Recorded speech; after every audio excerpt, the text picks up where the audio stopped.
안녕하세요.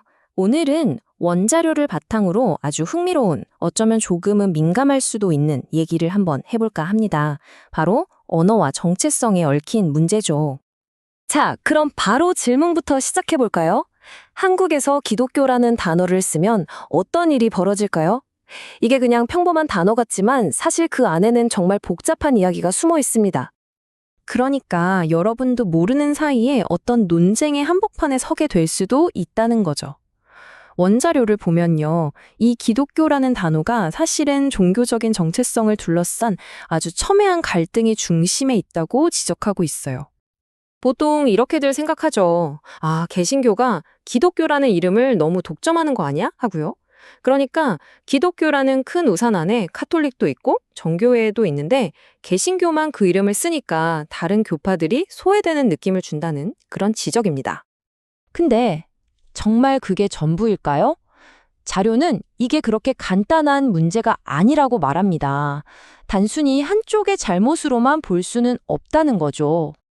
자, 그럼 이 문제의 전체 그림을 한번 그려보죠. 그러려면 먼저 가톨릭부터 살펴봐야 합니다. 가톨릭이 스스로를 어떻게 부르는지 그 이름 안에 아주 중요한 힌트가 숨어 있거든요. 바로 카톨릭이라는 이 이름이요. 이게 그리스어 카톨리코스에서 왔는데 뜻이 보편적이라는 거예요. 그러니까 이름 자체가 우리가 바로 모두를 위한 유일하고 보편적인 교회다라고 선언하는 엄청난 신학적 의미를 담고 있는 거죠. 한국에서는 천주교라고도 부르잖아요. 하늘의 주인이신 분의 종교라는 뜻인데 이것도 마찬가지예요.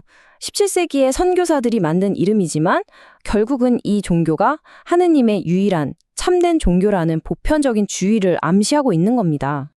그리고 실제로 역사를 쭉 살펴보면요. 카톨릭의 이런 보편성 주장은 굉장히 명확하고 때로는 좀 배타적이기까지 했어요.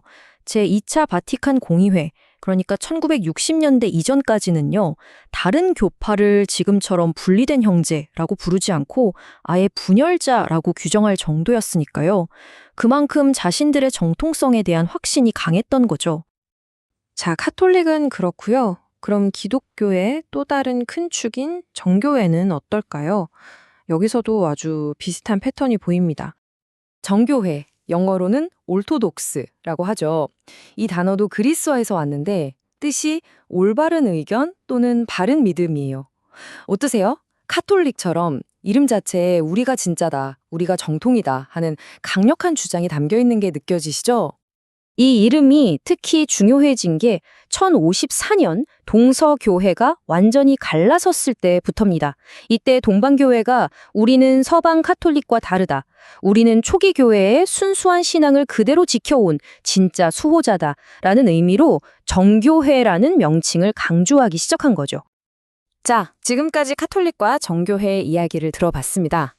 그럼 이제 다시 처음으로 돌아가서 개신교의 기독교 사용 문제는 이 큰 그림 안에서 어떻게 봐야 할까요?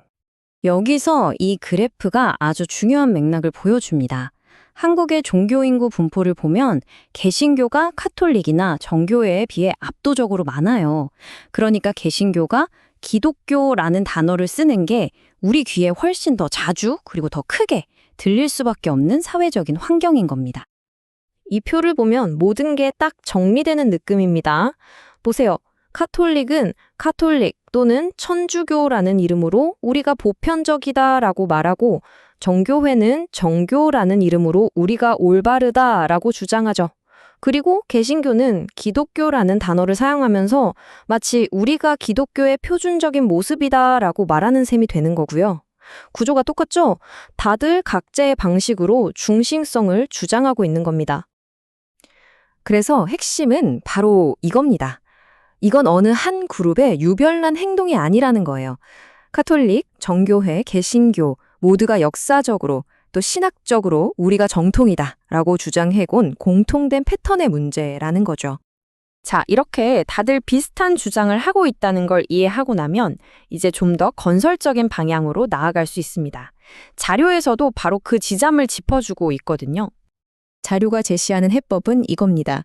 어느 한쪽이 독점하지 않는 모두가 함께 쓸 수 있는 중립적인 상위 단어를 사용하자는 거죠. 마치 포유류라는 단어 아래에 개, 고양이, 사람이 다 포함되는 것처럼요.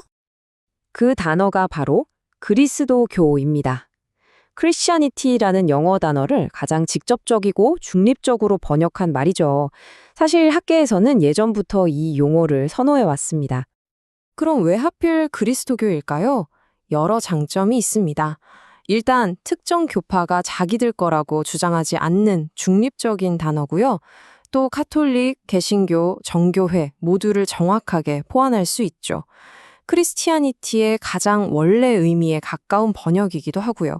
어떻게 보면 잊혔던 학술 용어를 다시 복원하자는 의미도 있습니다. 자, 이렇게 단어 하나를 바꾸는 것.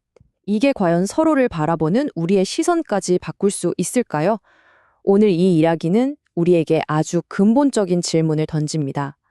언어가 우리의 정체성과 공동체를 만드는데 얼마나 큰 힘을 가지고 있는지 다시 한번 깊이 생각하게 만드네요.